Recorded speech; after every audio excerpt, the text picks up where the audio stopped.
नमस्कार दोस्तों, my name is Pranshu Agrawal and welcome to my YouTube channel PCM classes. ठीक है, जैसे कि हमने अपने सीरीज स्टार्ट की हुई है जिसमें हम क्लास 6 की हिस्ट्री कवर अप कर रहे हैं। ठीक है, मैं पहले ही बता चुका हूँ आपको, अगर आप क्लास 6 के स्टूडेंट हैं तब भी आपके लिए इम्पोर्टेंट है, और अगर आप किसी कंपटीशन की तैयारी कर रहे हैं तब आपके लिए बहुत ज़्यादा इम्पोर्टेंट है, क्योंकि यहाँ से बहुत बेसिक इन्फॉर्मेशन आपको मिलने वाली है। कुछ ऐसे फैक्ट्स हैं जो हायर एनसीईआरटीज में नहीं है, यहाँ आपको मिल जाएंगे। ठीक है, जैसे कि पहले भी मैं आपके साथ कुछ फैक्ट्स डिस्कस कर चुका हूँ कि first of all human beings कहाँ पाए गए, आफ्टर दैट सबसे पहले एग्रीकल्चर जो था वो कहाँ फ्लरिश हुआ। तो बहुत सारे फैक्ट्स ऐसे यहाँ पर हैं जो कि आपको हायर एनसीईआरटीज में नहीं मिलेंगे। ठीक है, तो अगर आप कंपटीशन की तैयारी कर रहे हैं तब भी आप इन एनसीईआरटीज को ध्यान से रीड आउट कीजिए एक बार। ठीक है, पहले मैं आपको पढ़ा देता हूँ, समझा देता हूँ चैप्टर। आफ्टर दैट आप अपने आप से भी एक बार एनसीईआरटी रीड कीजिए। अगर एनसीईआरटी की सॉफ्ट कॉपी आपके पास नहीं है तो मेरे टेलीग्राम चैनल को ज्वाइन कीजिए, वहाँ से डाउनलोड कर सकते हैं। ठीक है, टेलीग्राम चैनल पर पड़ी हुई है। ठीक है, लिंक मैं डिस्क्रिप्शन में दे दूंगा, टेलीग्राम चैनल को ज्वाइन कर लीजिए और ग्रुप को भी ज्वाइन कर लीजिए ताकि आप अपना कोई डाउट्स वगैरह पूछ सकें। ठीक है, तो टाइम वेस्ट ना करते हुए आगे वीडियो को स्टार्ट करते हैं। वीडियो स्टार्ट करने से पहले एक छोटी सी रिक्वेस्ट है कि वीडियो को लाइक कर दीजिए, और चैनल अगर आपने सब्सक्राइब नहीं किया है तो सब्सक्राइब कर दीजिए ताकि हमारे चैनल को सपोर्ट मिल सके और हम मेरे को थोड़ा सा मोटिवेशन मिल सके। ठीक है, आगे स्टार्ट करते हैं। जैसे कि मैंने अपने प्रीवियस लेक्चर में यहाँ तक आपको कवर अप करा दिया था, और इसमें ये क्वेश्चन मैंने आपको होमवर्क में दिया था कि है ना, क्या क्या क्वेश्चन था कि can you think of the advantages of writing a hard surface. आपको क्या लगता है कि हार्ड सरफेस पर लिखना ज़्यादा क्या क्या एडवांटेज हो सकते हैं हार्ड सरफेस पर लिखने के, and what could be have been the difficulties, और हार्ड सरफेस पर लिखने में क्या क्या डिफ़िकल्टी आ सकती हैं। ठीक है, तो आई होप कि आपने सोल्व किया होगा, आपने गूगल वगैरह की हेल्प से इसको सर्च भी किया होगा। ठीक है, आगे का सिलेबस हम स्टार्ट करते हैं। क्या लिखा हुआ है आगे पढ़ते हैं। There were many other things that were made and used in the past, है ना। और अभी तक हमने बात की इंस्क्रिप्शंस के बारे में, और किसके बारे में बात की हमने, एक और था मैन्यूस्क्रिप्ट के बारे में। ठीक है, इंस्क्रिप्शंस एंड मैन्यूस्क्रिप्ट, इन दो चीज़ों के बारे में हमने अभी तक आपके साथ डिस्कस किया है ना। अब इन दोनों चीज़ों के अलावा और भी बहुत सारी चीज़ें हैं जो हमारे पास्ट में पाई जाती हैं। ठीक है, उनको क्या कहते हैं, जैसे मैन्यूस्क्रिप्ट होता था, इंस्क्रिप्शंस होता था। अगर आपको इन सब के बारे में नहीं पता तो मेरी प्रीवियस वीडियो देखिए, जिसका लिंक आपको डिस्क्रिप्शन में मिल जाएगा या मैं आई बटन में भी दे दूंगा। ठीक है, दोज हु स्टडी, अब इंस्क्रिप्शंस और मैन्यूस्क्रिप्ट के अलावा और क्या क्या चीज़ें हमें मिलती हैं वो हम डिस्कस करेंगे। तो those who study these objects are called archaeologist, है ना। इंस्क्रिप्शन और मैन्यूस्क्रिप्ट के अलावा बहुत सारी चीज़ें मिलती हैं, और जो लोग इन चीज़ों को स्टडी करते हैं उनको क्या बोलते हैं हम, आर्कियोलॉजिस्ट। क्या बोलते हैं, आर्कियोलॉजिस्ट। ठीक है, they study the remains of buildings, है ना, made of stones and brick, painting and sculptures. ठीक है, पास्ट में अगर हम अपना पास्ट देखें तो पास्ट में बहुत सारी बिल्डिंग्स होती हैं, है ना। जैसे आप कहीं एरिया में रहते हैं, वहाँ बहुत पुराना कोई किला हो, है ना, जैसे झांसी की रानी का किला, ठीक है, कह सकते हैं।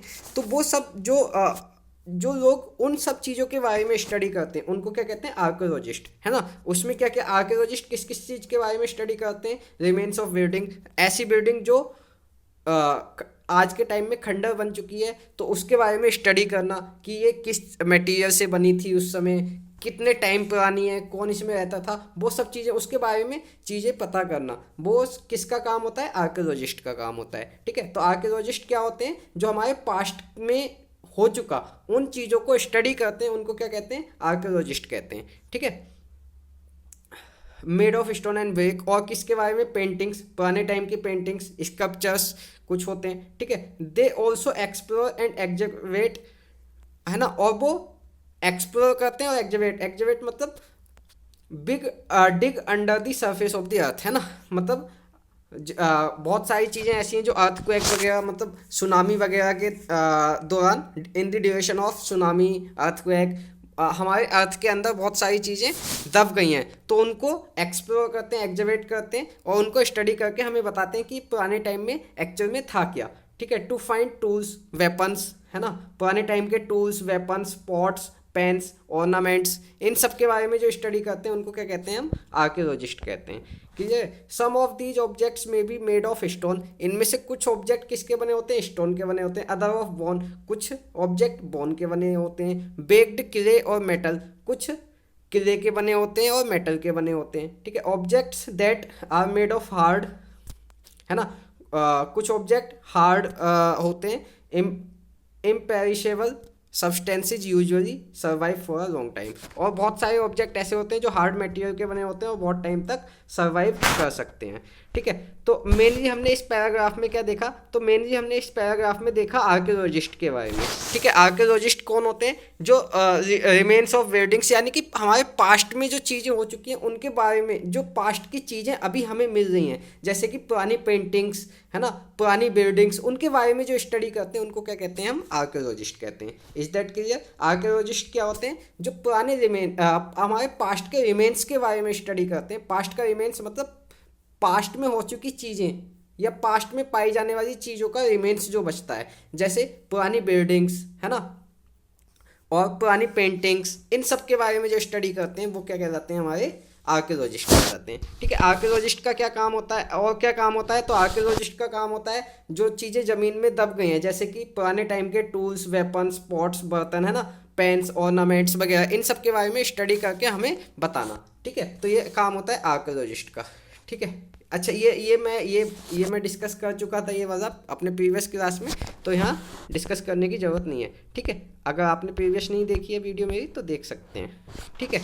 अब देखो, जैसे मैंने आर्कियोलॉजिस्ट के बारे में बताया, तो जो आर्कियोलॉजिस्ट को कुछ चीज़ें मिली, है ना, कुछ चीज़ें मिली पुराने टाइम की, जैसे कि ये एक पॉट है, ये कुछ है, ये क्या है, देखते हैं अभी क्या क्या चीज़ें हैं। तो लेफ्ट में जो रखा हुआ है ये एक पॉट है जो कि पुरानी सिटी से मिला है, ओल्ड सिटी, है ना, कहीं होगी कोई ओल्ड सिटी, वहाँ से ये एक पॉट मिला है हमें।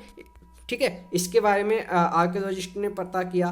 Ports like these were used about 4700 years ago, और इस तरीके के जो पोर्ट्स हैं, ये जो पोर्ट है ये लगभग कितने साल पुराना है? तो 4700 ईयर्स ओल्ड है ये। ठीक है? समझे? ये जो पोर्ट है कितना पुराना है? बहुत पुराना है, यानी कि 4700 साल पहले का ये पोर्ट है। समझ रहे हो? 4700 ईयर, है ना, साल पहले का। ठीक है? अच्छा, राइट में जो ऊपर की साइड है ये क्या है? N old silver coins. ये क्या है? ये सिल्वर कॉइन्स हैं, है ना। आज के टाइम में कुछ ऐसे कॉइन नहीं चलते ना, लेकिन जो पुराने टाइम में कॉइन्स चलते थे वो कुछ ऐसे होते थे। ठीक है? ये कहाँ से पता लगा हमें? तो ये आर्कियोलॉजिस्ट ने बताया सर्च करके। ठीक है?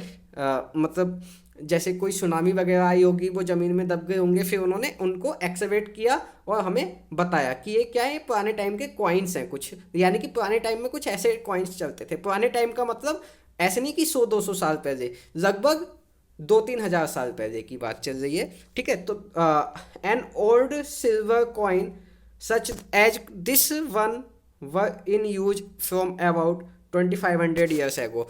कितने साल पुराने बता रहे हैं ये इन कॉइन्स को? लगभग 2500 साल पुराने, यानी कि 2500 ईयर्स ओल्ड।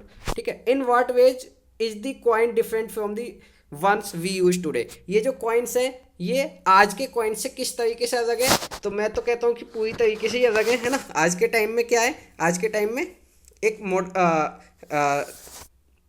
अलग टाइप के ही कॉइन्स हैं। ठीक है? और ये बिल्कुल अलग हैं। इनमें क्या है? इनमें पुराने टाइम की मोहर वगैरह चलती हैं, और आज के टाइम में भारत सरकार की जो मॉडर्न सील हैं, सील मतलब मोहर, वो चल रही हैं। ठीक है? चलो आगे करते हैं। थोड़ा ही बचा है ये चैप्टर, ज़्यादा नहीं है, तो डिस्कस करते हैं कंप्लीटली, देखते हैं। ठीक है? अब आर्कियोलॉजिस्ट के बारे में बताया आगे। Archaeologist also look for bones, है ना, बोन्स के बारे में भी स्टडी करते हैं of animals, birds and fish to find out what people ate in the past, है ना। आर्कियोलॉजिस्ट क्या करते हैं? पुराने टाइम के एनिमल्स की बोन्स, बर्ड्स की बोन्स, फिश की बोन्स वगैरह के बारे में, है ना, स्टडी करते हैं। क्यों करते हैं? ताकि वो पता लगा सकें कि पुराने टाइम के जो लोग थे वो क्या क्या खाते थे, किस तरीके के एनिमल्स खाते थे, किस तरीके के प्लांट्स को वो खाते थे। ठीक है? तो वो क्या करते हैं? आर्कियोलॉजिस्ट बोन्स के बारे में भी स्टडी करते हैं। किसके बारे में? बोन्स के बारे में स्टडी करते हैं। ये भी है ना। और बोन्स के बारे में स्टडी करने का मेन पर्पज क्या है? ये पता लगाना कि उस टाइम पर कौन कौन से एनिमल्स पाए जाते थे, है ना। बहुत सारे एनिमल्स ऐसे हैं जो उस समय नहीं थे, अभी हैं, है ना। और बहुत सारे एनिमल्स ऐसे भी हैं जो अभी नहीं है, पुराने टाइम पर थे, ठीक है। तो इस तरीके से आर्कियोलॉजिस्ट, जैसे कि एक एग्जांपल देता हूँ, डायनासोर। तो डायनासोर के बारे में हमें कैसे पता लगा, तो वो आर्कियोलॉजिस्ट ने बताया, ठीक है। किसने बताया? आर्कियोलॉजिस्ट ने बताया, ठीक है। क्लियर है बात। तो आर्कियोलॉजिस्ट का क्या काम होता है? पुरानी बिल्डिंग्स को स्टडी करना, पुराने वेपन्स, पुराने टूल्स को स्टडी करना और हमें बताना, है ना। जैसे कि हमने अभी ऊपर देखा, 2 डायग्राम भी दिए हैं इन्होंने। क्या दिया है? एक पोर्ट दिया है, 2 कॉइन्स के डायग्राम दिए हैं, ठीक है। यहाँ से हमें आइडिया लग रहा है कि भाई पुराने टाइम में हमारे जो पूर्वज थे वो क्या क्या करते थे, ठीक है। क्या खाते थे, कैसे रहते थे, कहाँ रहते थे, किस तरीके की बिल्डिंग में रहते थे। Is that clear? तो आर्कियोलॉजिस्ट हमारी लाइफ में बहुत ज़्यादा इंपॉर्टेंट है, हमारी हिस्ट्री के लिए, ठीक है, ताकि हमें पता लग सके कि हमारे जो पूर्वज थे वो किस तरीके के थे, ठीक है। आगे देखते हैं। Plant remains and survive for more rarely, है ना। उस समय के जो प्लांट्स हैं उनका सर्वाइव करना मतलब बहुत रेयर था। इफ़ सीड्स ऑफ ग्रेन और pieces of wood have been burned, ठीक है। यानी कि ये यहाँ पर क्या बताना चाहे, यहाँ तक तो ठीक है कि एनिमल की बोन्स को उन्होंने स्टडी कर लिया, लेकिन उस समय के प्लांट्स के बारे में हम ज़्यादा पता नहीं कर पाए हैं। क्यों? क्या रीज़न है उसका, तो देखते हैं। देखो रीज़न क्या है। Plants remain survive for more rarely, है ना। यानी कि एक तो बहुत पुराना टाइम हो गया, उस टाइम से अब तक कोई प्लांट सर्वाइव नहीं कर पाया होगा, है ना। Second thing, if seeds of grain और pieces of wood have been burned, अगर उस समय के प्लांट्स के सीड्स यानी कि जो बीज हैं या लकड़ी है वो जल गई होगी, तो दे survive in a carried form. किस फॉर्म में होगी? कैरिड फॉर्म में होगी, ठीक है, कैरिड फॉर्म में होगी। Do you think cloth is found frequently by the archaeologist? क्या आपको लगता है कि उस समय के कपड़े जो हैं जो उस समय के लोग पहनते होंगे वो आर्कियोलॉजिस्ट को मिले होंगे? तो मुझे तो मेरे तो ये कहना है कि शायद नहीं मिले होंगे। क्यों? क्योंकि जो क्लॉथ्स हैं, क्लॉथ्स भी बहुत जल्दी ख़राब हो जाते हैं, ठीक है, डिस्ट्रॉय हो जाते हैं। तो तब से लेकर अब तक, यानी कि तब से मतलब लगभग 2500 ईयर्स एगो की बात चल रही है ये। तो मतलब कितने साल हो गए? लगभग 2500 साल हो गए। तो तब से अब तक कोई भी क्लॉथ नहीं बचा होगा, ठीक है। तो आर्कियोलॉजिस्ट को मिलना मुश्किल है, ठीक है। तो इन्होंने यहाँ पर बताया कि भाई आर्कियोलॉजिस्ट चीज़ों को स्टडी करते थे, लेकिन आर्कियोलॉजिस्ट को क्या नहीं मिला? तो आर्कियोलॉजिस्ट को प्लांट्स के बारे में नहीं मिला है भी ज़्यादा कुछ, और किसके बारे में? क्लॉथ्स वगैरह के बारे में, कि पुराने जो लोग हुआ करते थे वो क्या पहना करते थे और किस तरीके के प्लांट्स उस समय हुआ करते थे, ठीक है। आगे देखते हैं। Historians that is scholars who study the past. Historians कौन होते हैं? हिस्टोरियंस वो होते हैं जो पास्ट को स्टडी करते हैं। अब दोनों में डिफरेंस समझो, आर्कियोलॉजिस्ट और हिस्टोरियंस में, ठीक है। देखो हिस्टोरियंस वो होते हैं जो पास्ट को स्टडी करते हैं। पास्ट को स्टडी करना मतलब किसी बुक वगैरह से स्टडी कर लेना, है ना। कोई मैन्युस्क्रिप्ट मिल गई उसको स्टडी करना, कोई इंस्क्रिप्शन मिल गया उसको स्टडी करना। लेकिन आर्कियोलॉजिस्ट का क्या काम होता है? आर्कियोलॉजिस्ट का काम होता है कुछ पुरानी रिमेन्स मिल जाना, जैसे कि पुरानी बिल्डिंग मिल जाना, उसके बारे में इंफॉर्मेशन इकट्ठी करना, पुरानी एनिमल्स की बोन्स मिल जाना, उसके बारे में स्टडी करना, ठीक है। तो वो काम होता है आर्कियोलॉजिस्ट का। और हिस्टोरियंस का क्या काम होता है? किसी बुक से इंफॉर्मेशन को लेना, पुरानी बुक कोई है ना, या कोई इंस्क्रिप्शन मिल जाना, तो वहाँ से। जैसे कि देखो मैं दोनों में डिफरेंस बताऊँ डायग्रामेटिकली। देखो ये जो काम है, ये पोर्ट और कॉइन्स वगैरह के बारे में स्टडी करना, ये किसका काम है? ये आर्कियोलॉजिस्ट का काम है ना। और ये जो इंस्क्रिप्शन मिली है, ये जो इंस्क्रिप्शन मिली है इसको स्टडी करना किसका काम है? ये हिस्टोरियंस का काम है। समझ गए? Is that clear? ठीक है। तो हिस्टोरियंस क्या करते हैं? हिस्टोरियंस इंफॉर्मेशन इकट्ठा करते हैं बाय रीडिंग, ठीक है, रीड करके। और आर्कियोलॉजिस्ट जो इंफॉर्मेशन इकट्ठी करते हैं वो रिमेन्स को कि साइंटिफिक बिल्कुल रिसर्च करके कि ये कितना पुराना होगा, कितने साल बीत गए होंगे इसको, वो सब स्टडी करके कौन बताता है हमें? आर्कियोलॉजिस्ट बताते हैं। तो डिफरेंस क्लियर हुआ। हिस्टोरियंस जो होते हैं वो बुक वगैरह रीड करके हमें इन्फॉर्मेशन देते हैं, जबकि आर्कियोलॉजिस्ट जो होते हैं वो रिमेन्स को स्टडी करके हमें इन्फॉर्मेशन देते हैं। रिमेन्स इन द सेंस जो चीज़ें उस समय की अभी तक बची हुई हैं, जैसे कि एनिमल्स की बोन्स या पुरानी बिल्डिंग्स या पुराने कॉइन्स या पुराने टूल्स या पुराने वेपन्स, उन सब को स्टडी करना किसका काम है? आर्कियोलॉजिस्ट का काम है। और पुरानी किताबों को स्टडी करना किसका काम है? वो हिस्टोरियंस का काम है। ठीक है, आगे देखते हैं। often use the word source to refer the information found from manuscript, inscriptions and archaeology। ठीक है, यहाँ से जितनी भी इंफॉर्मेशन मिलती है वो सब कौन रीड करेगा? ठीक है, एक मिनट, सॉरी, क्या कहें? Often use the word source refer to the information. Source क्या है? जो हिस्ट्री के जो सोर्स हैं वो क्या क्या हो सकते हैं? तो मैन्यूस्क्रिप्ट हो सकता है, इंस्क्रिप्शन हो सकता है, या आर्कियोलॉजी हो सकता है। ठीक है, आर्कियोलॉजी मतलब जो रिमेन्स बच चुके हैं। ठीक है, तो तीन ही तरीके के हमारे पास। अब अगर हम आपसे 2-2.5 हजार साल पहले की बात करें, यानी कि लगभग 2500 साल पहले की बात करें, यानी कि 2500 ईयर्स एगो की बात करें, तो हमारे पास जो इन्फॉर्मेशन मिलती है वो तीन ही सोर्स हैं। क्या क्या है? या तो मैन्यूस्क्रिप्ट मिल जाए किसी की लिखी हुई, या इंस्क्रिप्शन मिल जाए, या फिर हम आर्कियोलॉजी से पता करें चीज़ों को। ठीक है, वंस सोर्स आर फाउंड, एक बार अगर सोर्स मिल जाए, learning about the past becomes an adventure.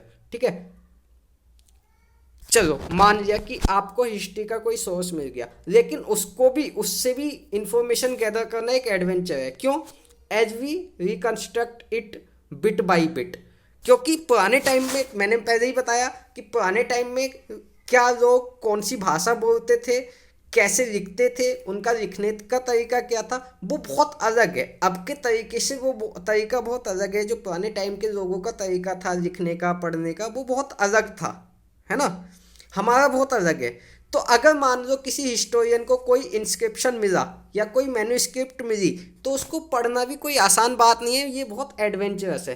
क्यों? क्योंकि हमें उनका पढ़ने का तरीका नहीं पता, तो इसको बहुत डिफ़िकल्टी के साथ बिट बाई बिट पढ़ा जाता है। उसके बाद उसमें से इंफॉर्मेशन गैदर्ड की जाती है, फिर हमें बताई जाती है। ठीक है, so historians and archaeologists are like detectives who use all these sources like clues and find out about, है ना?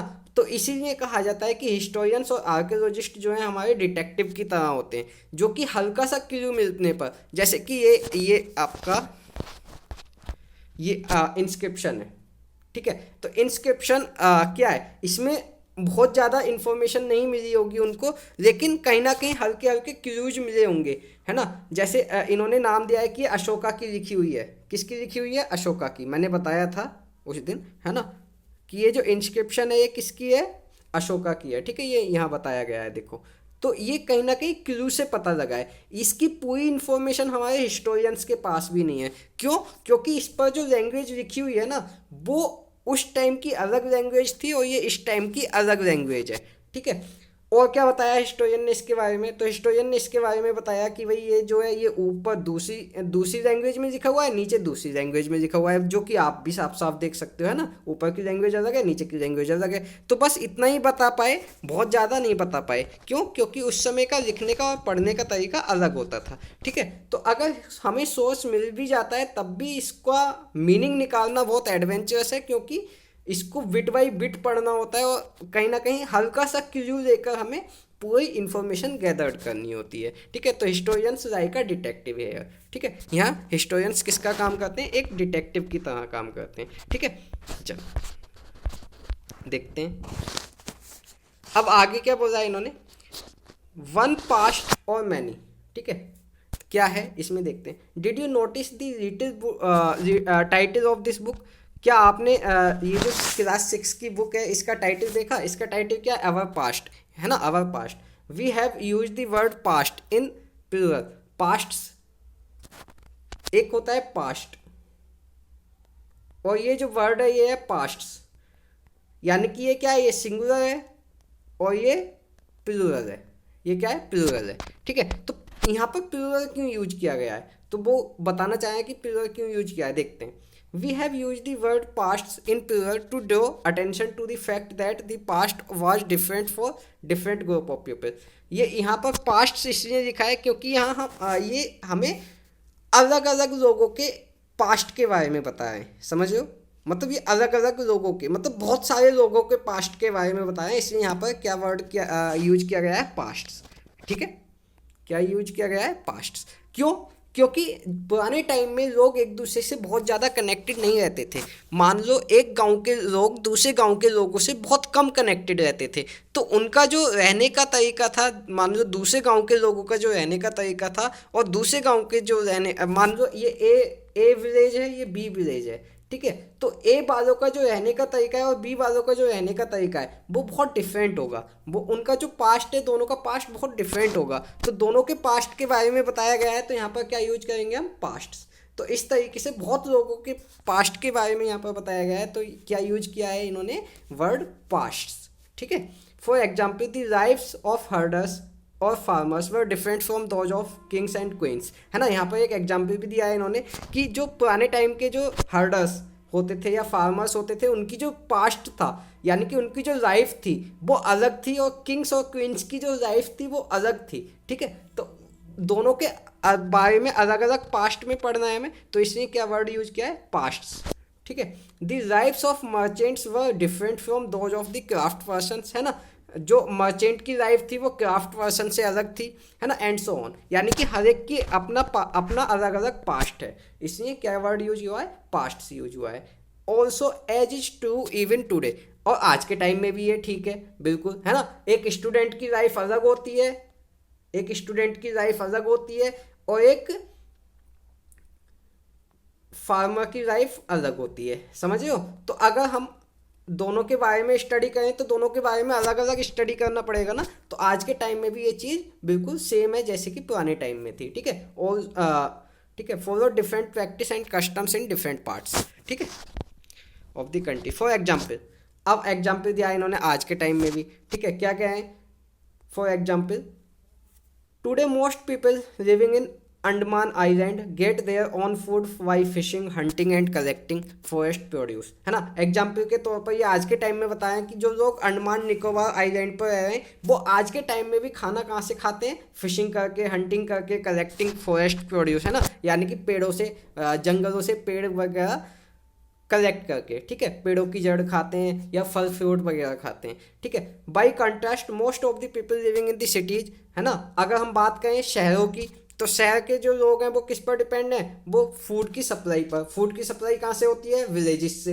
है ना, विलेजेस से होती है generally. Differences such as these existed in the past as well, जैसे कि है ना, जैसे कि पास्ट में हमारे डिफरेंसेस थे कि किंग की लाइफ अलग, फार्मर्स की लाइफ अलग, उसी तरीके से आज के टाइम में भी हमारी जो सोसाइटी है उसमें ये डिफरेंसेस पाए जाते हैं, ठीक है। आगे देखते हैं, besides there is another kind of difference, इसके अलावा दूसरे तरीके का भी डिफरेंस है। जैसे कि we know a great deal about kings and the battles they fought because they kept records of their victories. Generally, ordinary people such as hunters, fishing folk, gatherers, farmers or herders did not keep records of what they did. While archaeology help us to find about their lives, there is much remains unknown. ठीक है, क्या कहना चाहें इस मतलब ये तो एक अलग टाइप का डिफरेंस हो गया। अब ये आगे क्या है कि जो ग्रेट डील्स यानी कि किंग्स वगैरह हुआ करते थे वो अपने इंस्क्रिप्शंस या मैन्यूस्क्रिप्ट लिखवाया करते थे। मैंने प्रीवियस वीडियो में बताया था आपको कि जो किंग्स हुआ करते थे, जो क्वींस हुआ करती थी, वो अपनी विक्ट्रीज की, जैसे किसी बैटल में, किसी लड़ाई में उन्हें विजय यानी कि जीते वो, ठीक है, उन्होंने कोई विक्ट्री की, ठीक है, किसी कोई बैटल हुई उसमें उनकी विक्ट्री हुई, तो क्या हुआ, उन्होंने अपना इंस्क्रिप्शन लिखवाया, उन्होंने अपना मैन्यूस्क्रिप्ट लिखवाया, है ना। बट अगर उस टाइम के फार्मर्स, हर्डर्स, मर्चेंट्स की बात करें तो उनकी कोई भी मैन्यूस्क्रिप्ट या इंस्क्रिप्शन नहीं मिलता है, ठीक है। तो ये भी एक डिफरेंस है उनके बारे में, ठीक है। तो इसलिए हमने वर्ड यूज किया है प्लूरल वर्ड, ना कि सिंगुलर वर्ड, ठीक है, क्योंकि अलग अलग पास्ट के बारे में हमें पढ़ना है, ठीक है। आगे देखते हैं, आगे क्या दिया हुआ है, What do dates means? Dates का क्या मीन है, ठीक है। तो देखते हैं, if somebody ask you the date, अगर आपसे कोई डेट पूछे तो you will probably mention the day, month and year 2000 and something, ठीक है। आप कैसे बताओगे, जैसे मैं आज की डेट पूछता हूँ तो आज की जो डेट है, आज कितनी डेट है, 30/12/2021, ठीक है, ये डेट है आज की, ठीक है। तो आपने क्या बताया, डे बताया, मंथ बताया और समथिंग लाइक ईयर बताया कि 2021, ठीक है। तो वैसे ये बताएं, these years are counted from the date generally assigned to the birth of Jesus. ये जो 2021 है ये कहाँ से स्टार्ट हुआ है ईयर को काउंट करना? ये ईयर को काउंट करना हुआ है जब जीसस का बर्थ हुआ था, जीसस के बर्थ के बाद, ठीक है। The founder of Christianity, so 2000 means 2000 years after the birth of Christ, है ना। मतलब जीसस जो है, अभी मान लो ईयर चल रहा है 2021, ठीक है। ईयर क्या चल रहा है? 2021। इसका मतलब है कि जीसस का बर्थ हुए कितने साल हो गए? 2021 ईयर्स हो गए, यानी कि 2021 ईयर्स पहले जीसस का बर्थ हुआ था, ठीक है, बर्थ ऑफ जीसस, ठीक है। क्लियर हुआ? क्लियर हुआ? तो जो ईयर है वो कहाँ से काउंट करने शुरू किए हैं हमने? जीसस के बर्थ के बाद, ठीक है। अब आप सब सोच रहे होंगे कि जीसस से पहले कैसे ईयर काउंट होते थे? तो जीसस से पहले काउंट होते थे, देखते हैं, all dates before the birth of Christ were counted backwards and usually have the letters BC, ठीक है, बीसी। आपने दो वर्ड सुने होंगे, एडी एंड बीसी, है ना। कह सकते हैं 2000 एडी और एक होता है 2000 बीसी। तो इनमें क्या डिफरेंस है?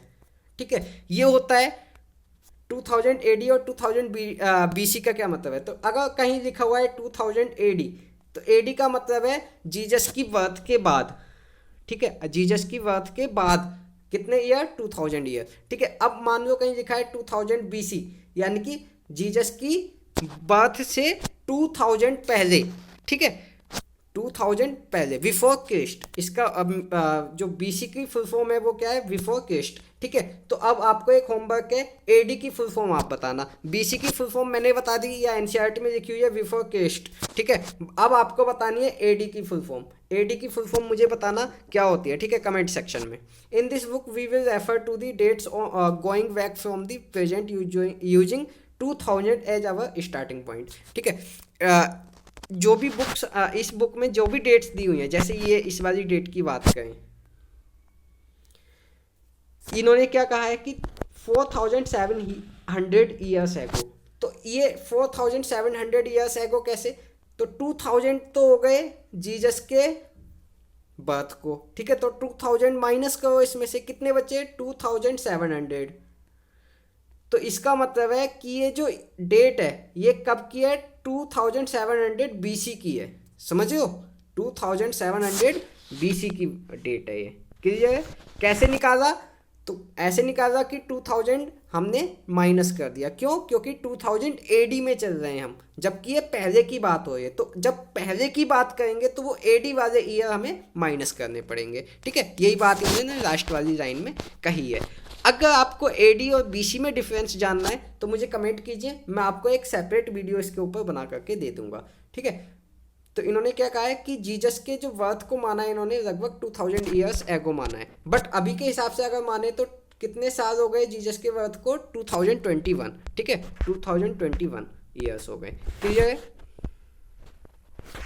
देखो आगे इन्होंने अगर आपको एडी की फुल फॉर्म जाननी है ना, अभी मैंने एक होमवर्क दिया है, तो एडी की फुल फॉर्म आप यहाँ से जान सकते हो। देखो, पढ़ो और बताओ क्या होती है एडी की फुल फॉर्म, ठीक है। एडी की फुल फॉर्म आप मुझे बताइए और कमेंट सेक्शन में जरूर बताना कि एडी की फुल फॉर्म क्या है। और 3 चीज़ों में आपको डिफरेंस पता करना है, बीसी, एडी, ठीक है, और सीई। बीसी, एडी और सीई, इन तीनों में आपको डिफरेंस पता करना है, क्या डिफरेंस है दोनों तीनों में, ठीक है, और डेट्स को किस तरीके से लिखते हैं। क्लियर है? तो इतना काम कीजिए, बाकी आपका चैप्टर कंप्लीट हो गया है, ठीक है। इसमें बहुत ज़्यादा और कुछ नहीं है डिस्कस करने के लिए, ठीक है। अच्छा, ये कुछ कीवर्ड्स हैं, देख लेते हैं। ट्रैवलिंग मैंने बताया, manuscript, inscription, archaeology, historian, source और ये डेसिफरमेंट, ठीक है। तो ये सब मैंने आपके साथ डिस्कस किए हैं। अगर आपको इनमें कोई डाउट है तो आप मुझे बता दीजिए, मैं आपको इंडिविजुअली शॉर्ट वीडियो टाइप में आपको बता दूंगा कि किस वर्ड का क्या मतलब है, ठीक है। तो अच्छा, ये एक एल्सवेयर, एक इसमें कॉर्नर दिया है। एल्सवेयर का मतलब होता है अपनी कंट्री से अलग कहीं और कुछ चल रहा है तो वो क्या है, ठीक है। तो इसको भी एक बार रीड करो, देखो क्या है, ठीक है। अदर कंट्रीज में क्या चल रहा है इस समय, जैसे हमने अभी अपने पास्ट के बारे में देखा कि इंडिया में पास्ट में क्या क्या होता था, वैसे इस कॉलम में क्या दिया हुआ है कि वर्ल्ड के दूसरे जगह इंडिया को छोड़ करके बाकी जगह क्या क्या होता था, तो वो यहाँ पर दिया हुआ है। ठीक है, जो कि आपके एग्जाम पॉइंट ऑफ व्यू से बहुत ज़्यादा इंपॉर्टेंट नहीं है, लेकिन आपके नॉलेज के लिए ये पता होने चाहिए। ठीक है, तो इतना काम कीजिए, बाकी अगर कोई प्रॉब्लम आती है तो आप मुझे बताइए, नहीं तो आज की क्लास एंड करते हैं। Okay, thank you. इसके बाद मेरी जो नेक्स्ट वीडियो आने वाली है, इसमें मैं आपको पूरा चैप्टर रिवाइज कराऊंगा। क्या करना है, हमें पूरा चैप्टर रिवाइज करना है। ठीक है, कंप्लीट चैप्टर रिवाइज करेंगे एक बार, अगर कोई प्रॉब्लम होगी तो उसमें आपकी सॉर्ट आउट हो जाएगी। ठीक है, तो पूरा चैप्टर रिवाइज होगा, तो हो सकता है वीडियो थोड़ी सी लॉन्ग हो जाए, बट कोई नहीं। ठीक है, मैं पूरा चैप्टर एक बार रिवाइज करूँगा तो पूरा चैप्टर आपको क्लियर हो जाएगा शॉर्ट में, है ना। अभी तो देखो मैंने पूरी एनसीईआरटी आपको पढ़ के सुनाई है, तो हो सकता है थोड़ा सा आपको प्रॉब्लम रही हो, क्योंकि एनसीईआरटी में बहुत सारी चीज़ें हैं जो कि आगे पीछे करके दी हुई हैं। बट अब मैं एक बार जब रिवीजन कराऊंगा तो पूरी आपको एक स्टोरी सी सुनाऊंगा, जो कि आपको ऐसा लगेगा कि हाँ कंटिन्यूस में चल रही हैं चीज़ें। ठीक है, बाकी और कोई प्रॉब्लम है तो आप मेरे साथ डिस्कस कर सकते हैं, टेलीग्राम ग्रुप में आप अपना डाउट लीव कर सकते हैं, जैसे टाइम मिलेगा आपका डाउट सोल्व किया जाएगा। ठीक है, सो ओके, थैंक यू, आज की क्लास एंड करते हैं। ठीक है, अगर आपको हेल्प मिली है इस चैनल से तो सब्सक्राइब कर दीजिए और फ्रेंड्स के साथ ज़रूर शेयर कीजिए चैनल को। ठीक है, ताकि हमें सपोर्ट मिल सके। So okay, thank you.